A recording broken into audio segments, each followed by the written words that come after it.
Hi again, students. I've got with me today Irene Rogers. Irene is a nurse and a PhD candidate studying the history of nursing. Thanks for joining me today, Irene. It's a pleasure. You've picked a poem by Mary Borden. So I wanted to ask, who is Mary Borden and how did you come across her? Well, Mary Borden was a wealthy heiress, an American, who, like many other women, decided to go to France during the First World War, become an adventurer, start her own hospital. Whilst that's not uncommon, many women did that, Mary Borden was already an established author and poet. So the material of the First World War gave her enormous scope to develop her creative side as well as running a very successful hospital. I came across her because my research involves Australian nurses who actually worked in her hospital. Okay. So the particular poem that you've chosen for me, why did you pick that poem? What impact did it have? It's very interesting. The poem is called Conspiracy, and I found it was incredibly powerful. The first time I read it, I immediately recognised she was giving voice to my own experiences as a humanitarian nurse. Okay. I suddenly had a voice that I hadn't been able to put words to. I had a almost legitimate way to be able to discuss the moral dilemmas that come from humanitarian nursing. Can you say a little bit more about that? So what's in the poem that discusses the unspeakable?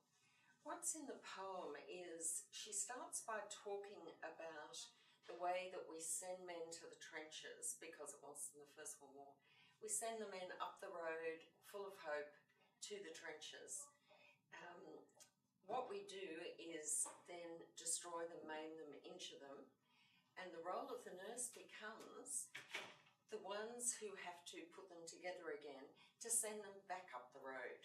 So she has beautiful metaphors for how these broken bodies come back.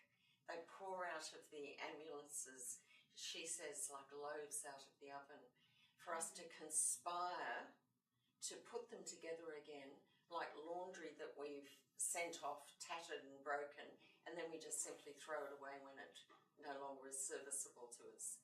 And she felt a deep dilemma about the fact that nursing actually enables war, because without the medical services, most soldiers would not be prepared to go to war, and neither would it be tolerable for a nation to send people with no help.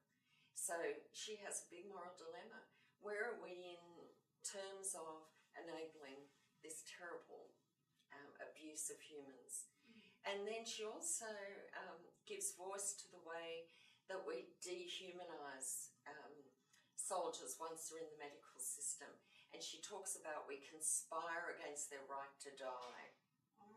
So what we do is poke them, prod them, chop things off. We give them no choice. And her great sadness is that they're complicit with this. They even thank the nurses and the doctors for the way they destroy their bodies, and they don't let them die, despite how horrific their injuries are. So Irene, one of the points I want to emphasise for the students is that some stories can have an enduring power to move people, even though it might be 100 years old, and I guess this is an example of that. This is a good example because nursing evokes emotions and moral dilemmas that we can't really talk about. We don't have a voice for it. We feel it's inappropriate to talk about death and dying in the way that we really feel. So Mary Borden, she gave me a way to legitimise how I felt. Okay. And I think for nurses, metaphors are a far more powerful way than just talking about it. Why is that? I think the metaphor connects on at that emotional level where this debate's going on internally. So there's something beyond the literal that allows, gives a voice to something that really is maybe unspeakable because it's such a dilemma for nurses. I think that's true. the fact it's unspeakable in normal rational terms, but poetry gives you the power to use a language that actually touches that place deep inside and probably empowers you to talk about it. It certainly informs you about something that you may not have even consciously realised about what you were doing. Yes, or even if you have consciously realised what you're doing, you don't feel so alone. I got the feeling with Mary Borden, it's okay to feel like that. I'm not the only person who feels that what I'm doing is really suspect. So that's a good example of there's a particular poem, but it universally resonates. Absolutely. Okay, thanks.